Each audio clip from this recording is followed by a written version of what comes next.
Okay, ladies and gentlemen, how are we feeling? You well? You've eaten well? You've drunk well? We've had a fantastic day so far. So we're going to ruin it now with some speeches. So it gives me great pleasure to hand over to Barry. Very, very proud father of the bride today. He's going to say a few words, and I'd like you all to listen to him. Barry, over to you. Right. Oh, she's turned on, yeah.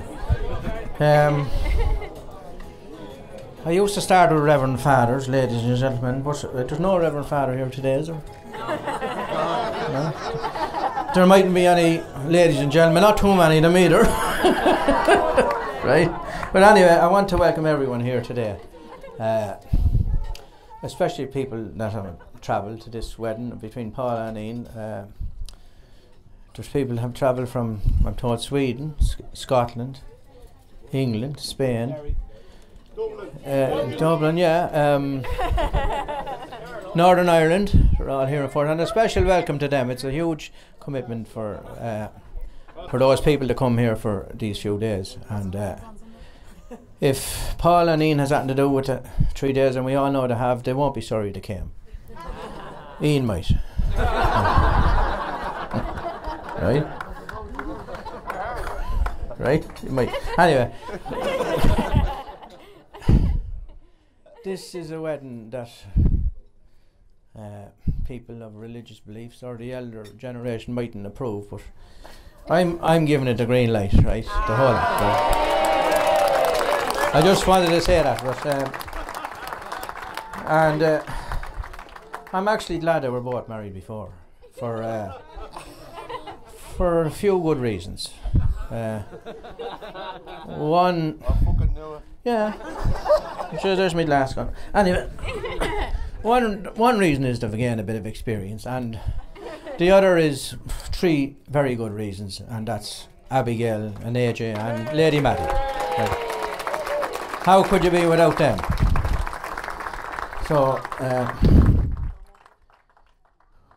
I do a lot of fishing in the west. I love to go for a trout or salmon. And when I leave in the last time, my friend said to me, Pádraig, sure, will you be here next week? I'll say, no, Jesus, Pádraig, you have a wedding next week. My daughter's getting married. I'll miss it. I won't be able. And he said, Paula. And he's paused for 10 or 15 seconds. And Paula, I think, now I know this man 40 years. She's your eldest. I thought she was she not before, right?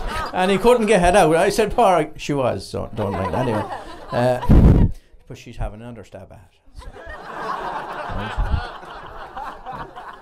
Right. Yeah, hold on a minute. You needn't laugh too loud now either. 2 months ago I was in the pub, Ian's pub that he bought, and Ed, not this Ed, another Ed, playing the band, said to me, he's playing here tonight, isn't he, Ed? And I said, Jesus, I can't wait to the 14th. I love playing the Ian's weddings, he says. Right? Right? Well, he did. You were there when he said it, weren't you? Right?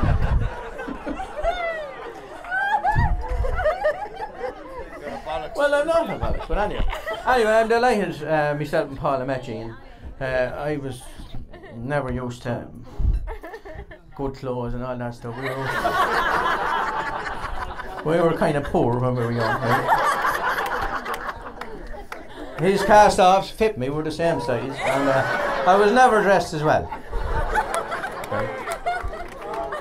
We were poor when we were young. I remember my mother giving me a button one day and sending me out next door and ask them would I sew a shirt onto that.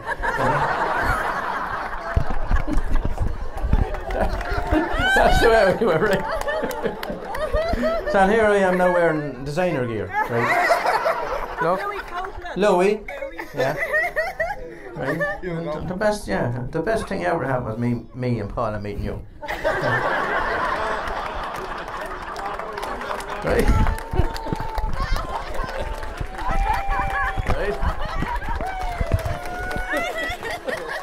Right? So, Look, I'm not going to say a whole lot more, but the last... I'm running out of speeches with 4 daughters, and it was only... Where's Henry? Henry only asked me last night, how many daughters have you? He says, I said, 4, and they're all married. No, I said, I've 2 married once, and 1 married twice, right? And another one thinking about it. So, right? So, right? And one of the last daughters, when I got 2 married after 30 years into 1 month last year. 2 of them decided to get married in 1 month. Anyway. And I was making a speech then, and the priest, Father Power, was it? Lovely man. I was glancing down at notes, and he I got a little bit mixed up, and he said, you don't need them. And he took the notes away from me. Do you remember? Yeah. He pulled the notes, and he said, you speak from the heart. He said, speak from the heart. And I did, and I went on and made a grand speech, and everyone was. But anyway, what am I supposed to say now? Yeah, well, look, that leads me into the next lines when you talk about speaking from the heart, and I want to welcome Ian into the family, right? You're very welcome into the Graham family. Ian Greer, Graham, is it? Or whatever, Graham Greer, anyway. We might have to change the whole boat. That's too long for the side of the boat. We're thinking of changing it.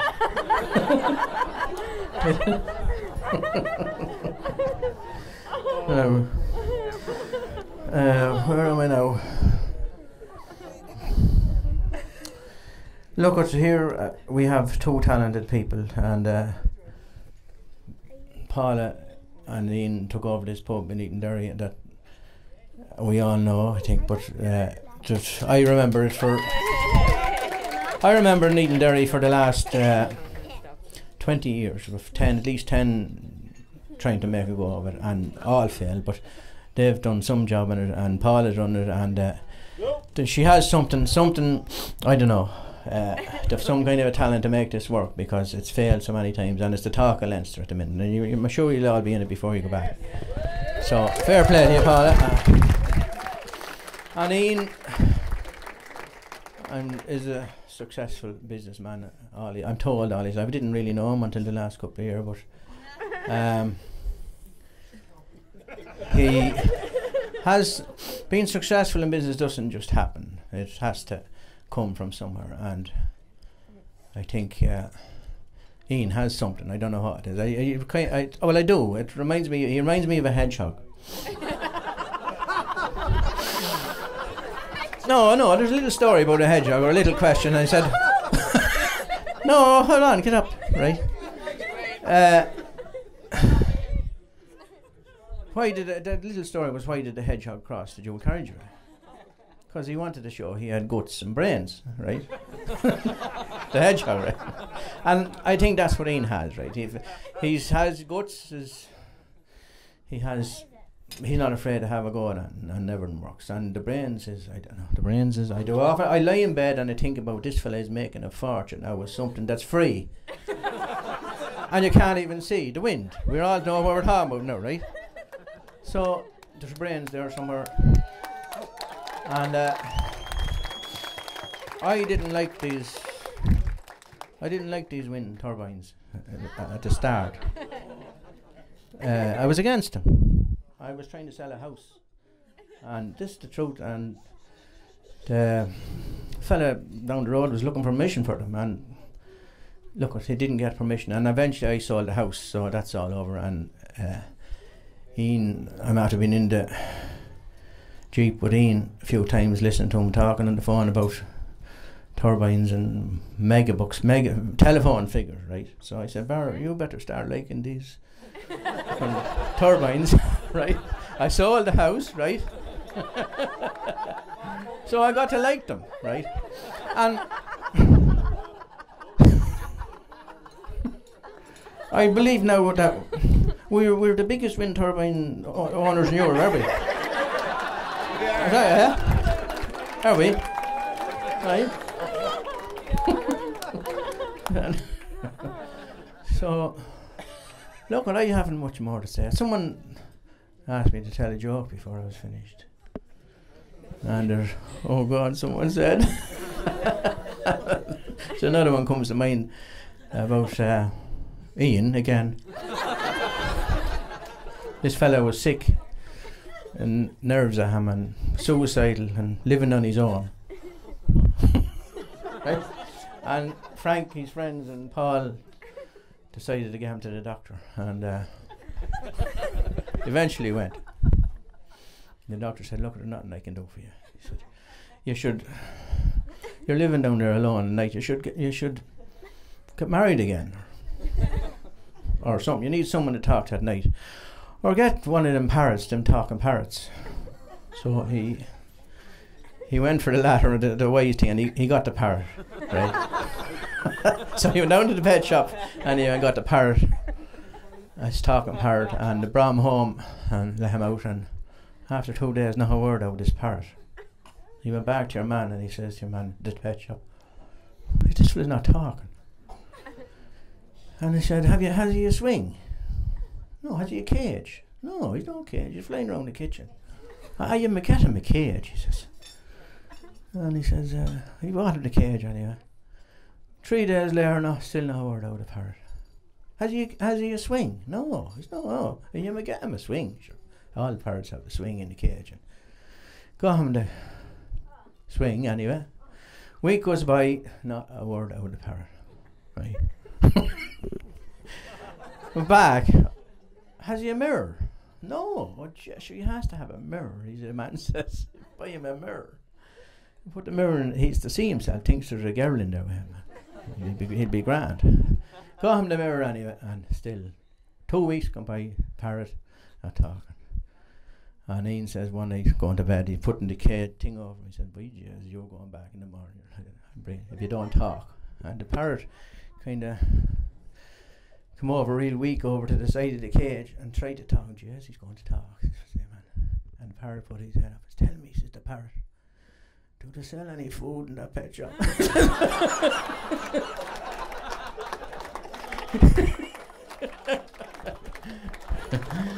Right. I could tell more, right, but I won't.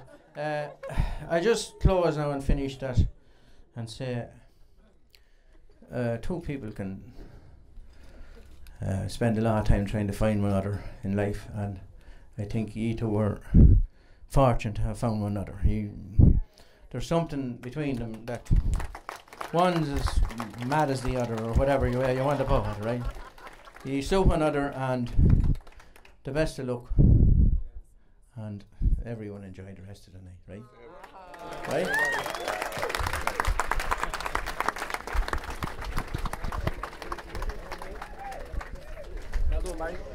Thanks very much, Barry. That was nicely done.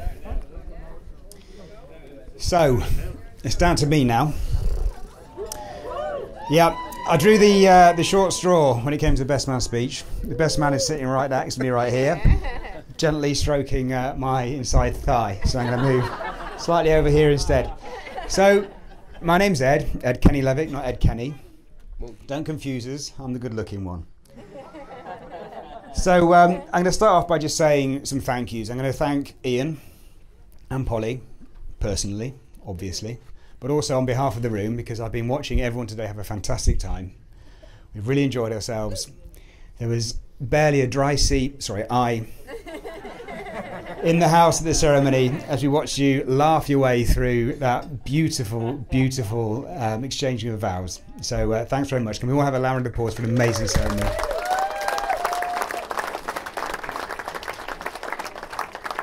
The bridesmaids, of course, deserve a mention because they're also looking fantastic. And I've got to say that Abigail and AJ did a fantastic job of that poem.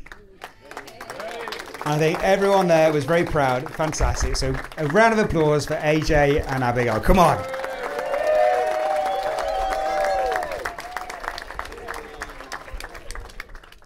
But I've got to say, the flower girl very nearly showed you right up. Nearly, Polly, nearly. So I'm here really to talk about Ian. So let's talk about Ian. So we had a Ryanair joke earlier on about the exits, and by the way, for the groom's benefit, welcome to my speech. The emergency exits are right there, or over there, or out the back. The grooms will look fantastic today in our blue jackets and our blue suits. We left the yellow tie at home just in case you were confused for Ryanair crew. Ian used to work for Ryanair. I'm going to go back a little way now. He was an aircraft engineer. And I've had the displeasure, and it truly is a displeasure, of flying with this guy on a Ryanair plane. As we were taking off, he cocked his head to one side and listened attentively. I was like, Ian, what are you doing? He goes, I'm listening to the resonant frequency anomalies in the structural acoustic signature. I'm like, you what? Can I have that in English? Sounds like the plane's fucked. Sorry, kids. Later in life, or actually after that career, he joined Caterpillar. I may have got the order wrong here, but anyway, he went to Caterpillar. He didn't last long because he went for the company car. And when they didn't give him a big yellow digger, he walked out. So then, I mean, he's had a checkered past, as we all know, but his career has also been very rich. At one point, he had a chain of kebab shops. Abracababra, I think they're known as. Which is where he learnt that drunk people will basically eat anything. I'm sure there's no connection to the fact that we ate so late today and drank all afternoon. By the way, the food was lovely, yeah?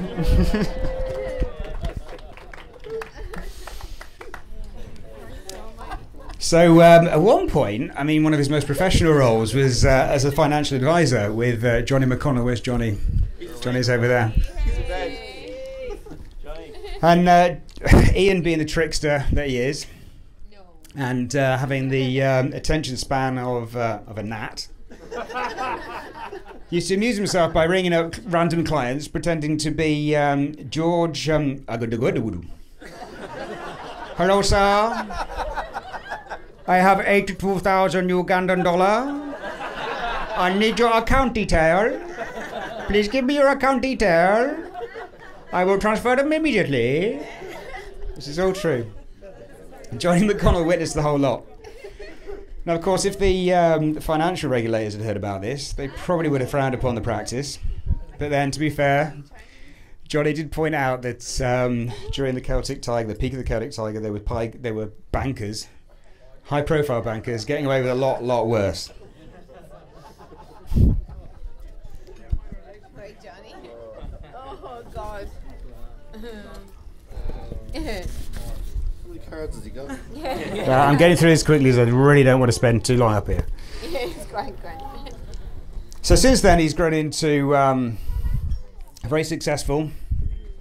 He's grown a business into a very successful multi-millionaire business, as Paula's father's already mentioned, and it's a business that I'm very proud to be part of.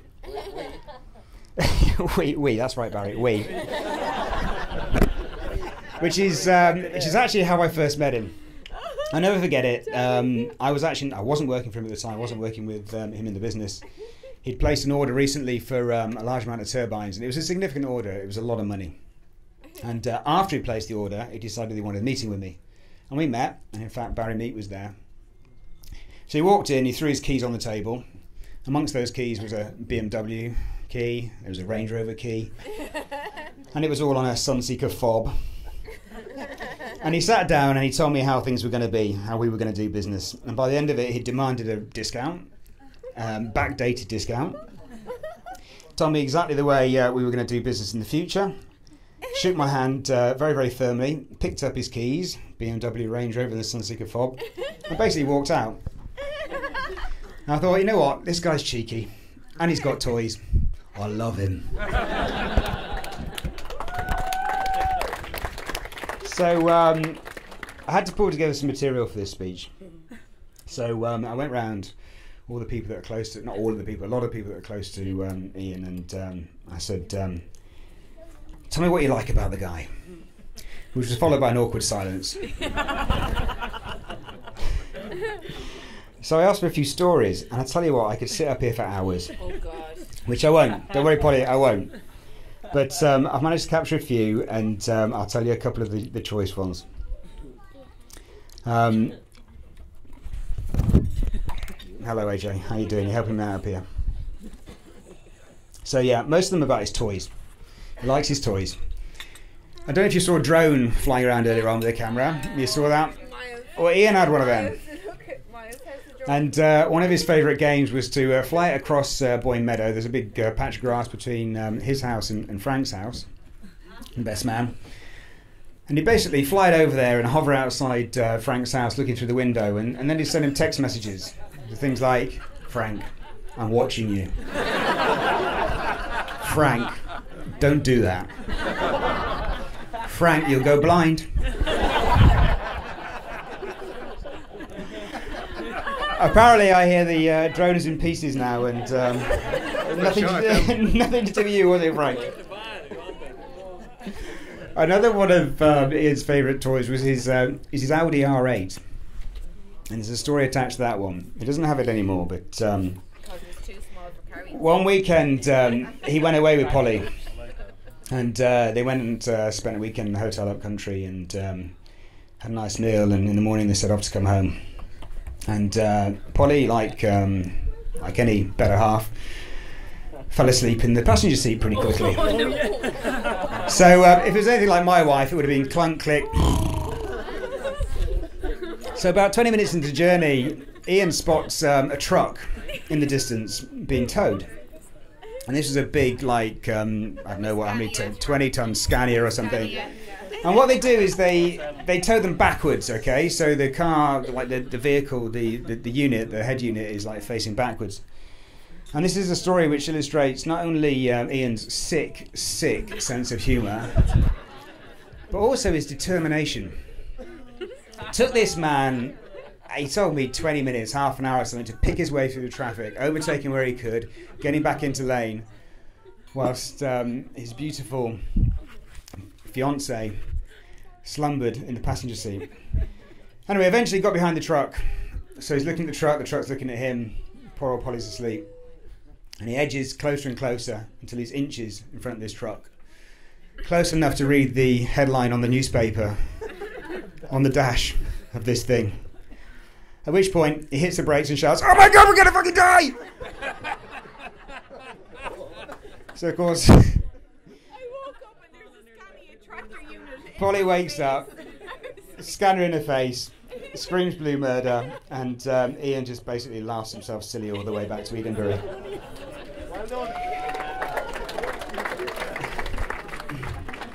So it wasn't much longer after that, probably about a year or so, when I'm in the pub, I'm talking to Polly about the stag do, an idea I've had. So I said to Polly, I said, look, if outside of Vegas there's like an aeroplane stunt school, and you can take a guy up there, you can do loop the loop, you do barrel rolls, you do stalls, you know, you come flying down, and you know what, it's a bit extreme. Do you think Ian will be okay with that? Polly goes, "Oh my God, he's gotta do it. He would absolutely love it." Ian, I brought a little souvenir back for you. I've been carrying this bag of vomit for the past 2 months. Okay? They insisted that I take it home.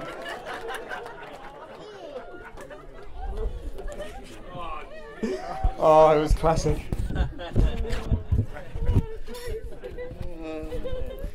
So yeah, Ian's tricks.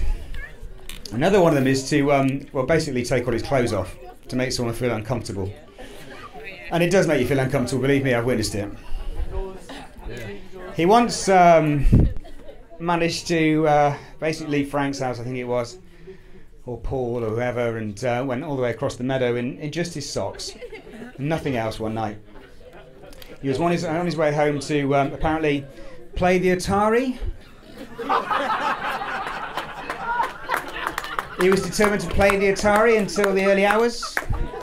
He was a single guy at the time. I understand that it's a kind of private joke. It's also how he got the nickname Walnut Whip. It was a very cold night, all right?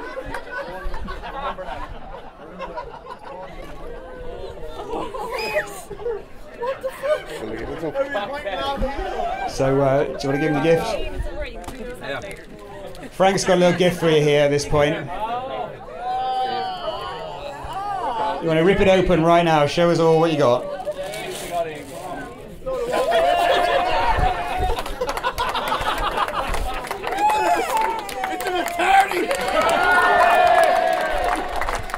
It's an Atari. And I'm told it's full of walnut whips inside as well. So Frank gave me a little note. Frank gave me a little note to read out, which, well, basically I've lost it. But, sorry, Frank. But I remember what it said. It talks about how you met. It talks about how good friends you were so quickly. How Frank met Reggie and basically through your friendship. And he now considers you a brother. So, brothers, a lot of love here, a lot of love in the room. So let's hear it for Frank, best man, and the love that he gives out to his friends.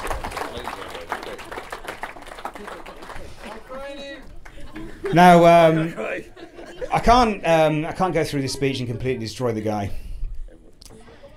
No, I can't. I've got to mention how much of a doting father he is to Maddie, and how welcoming he's been to his new children.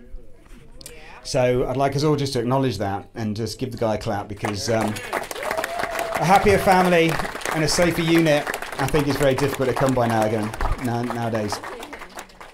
And something that Ian said to me, Polly, and I don't know, I know he said it to you, I know your hectic lifestyles are sometimes difficult to remember, but he really massively appreciates the way that you were such a wonderful, open, warm and welcoming influence on Maddie from day one that you met. He used to talk to me about it. He still does. And I've got to say, you're absolutely amazing together, and the way you are with the children is just fantastic. So he tells you that. So yeah, back to Maddie. She's gone now. It's a bit late for her. But like her father, she's a great mimic. She can take people off. One of the things, if there's a problem and there's nothing to do, she basically says in exactly the same way Ian does, "What you gonna do about it? What you gonna do?" It's gone. It's gone. It's gone. When they see a turbine, when they see a wind turbine in the distance, they're driving along with Maddie. Maddie, what's that? Cash.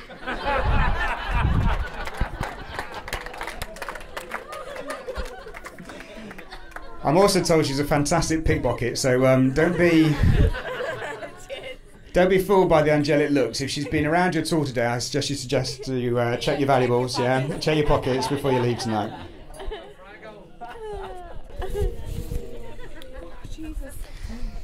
So ever so quickly, this is a bit of a challenge really that was set to me by Dawn, really. These guys, they met in a place called Mangan's, which you won't be surprised to know is a pub. They had a great night together. Polly's friends didn't really approve of this black BMW driving Russell Crowe wannabe. The BMW was black, obviously, not him. But they left the pub together, and then Polly told her friends, I think you're going to understand this more than I do, that they got the shift on outside Ulster Bank on the way to the chipper.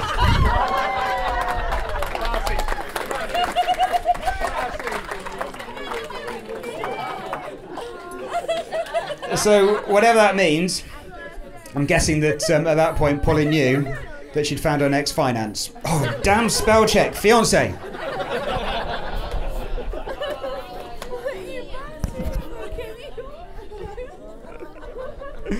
So it wasn't long after that these two knew they were into each other, and we all knew, by the way Ian used to talk about it.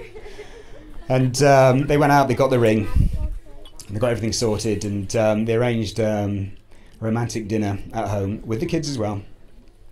And Ian was going to pop the question. So they sat down, they got sorted.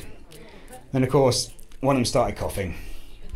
Not Ian, And a little bit later, one of them got sick. Again, not Ian. And then the third one got a fever, so basically it was a write-off. had to bring them all home. The food went in the bin, the wine didn't get drunk, and these two ended up on the sofa in their jammies. But they didn't stop Ian getting on his knee and asking Polly to marry him. And of course she said yes, and they sat there and they laughed and they joked about family and balance and having fun. And it's that laughter that we witnessed today in the ceremony, when you both lost it. Let's have a clap for that.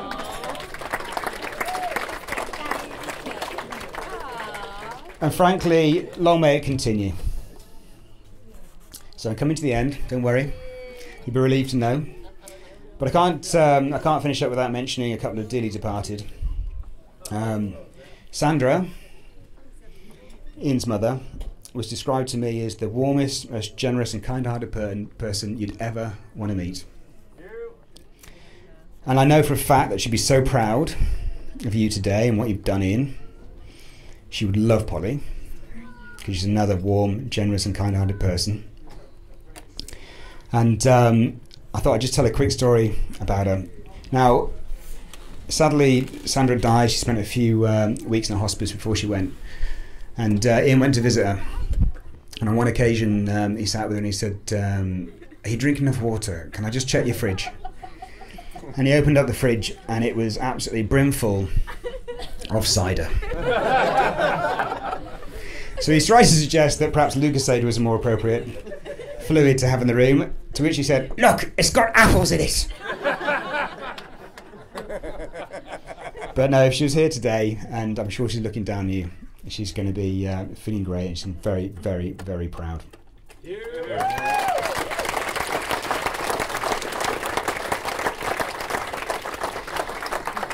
The other dearly departed important member of Ian's family is, of course, Jasper, Ian's boxer dog. Now, this dog was so close to Ian, he'd know exactly what mood he was. It was in before he even got home, which is great. Now, Ian used to let Jasper into the car before anybody else, including the ex-wife, apparently, which is possibly why things kind of went a little bit pear-shaped. So, Polly, if he gets a dog, he starts letting in the car before you. Get rid of the dog.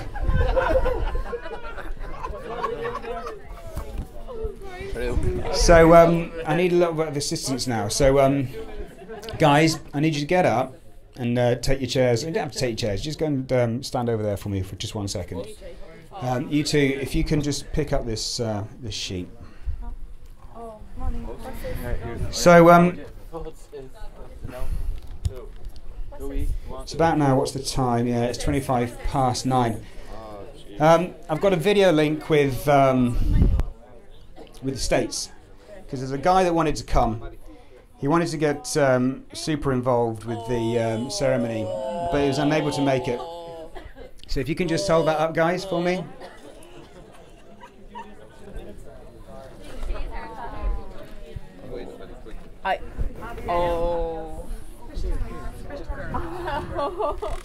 Okay, how does this thing work? It's a video. It's on the internal memory. Hey, Ian and Polly, look at that. Who's that right there? Yeah. It's Sarah Jones /Gordon, so Hercules, the Hulk, and Flash Gordon say congratulations on your wedding day.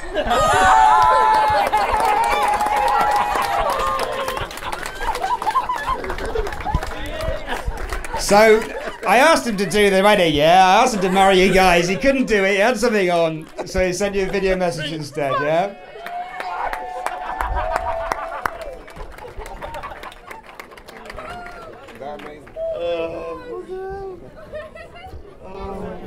Flash Gordon.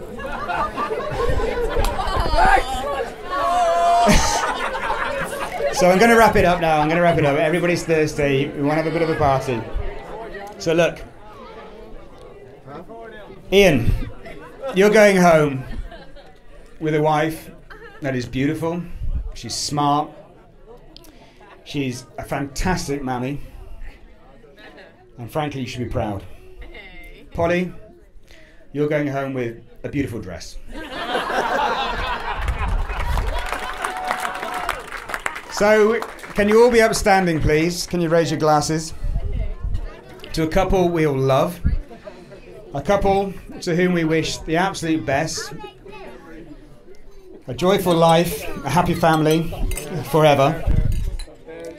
And a couple that have found in each other the person, that special, special person they are going to annoy the hell out of for the rest of their lives. Ian and Polly. Cheers. Cheers.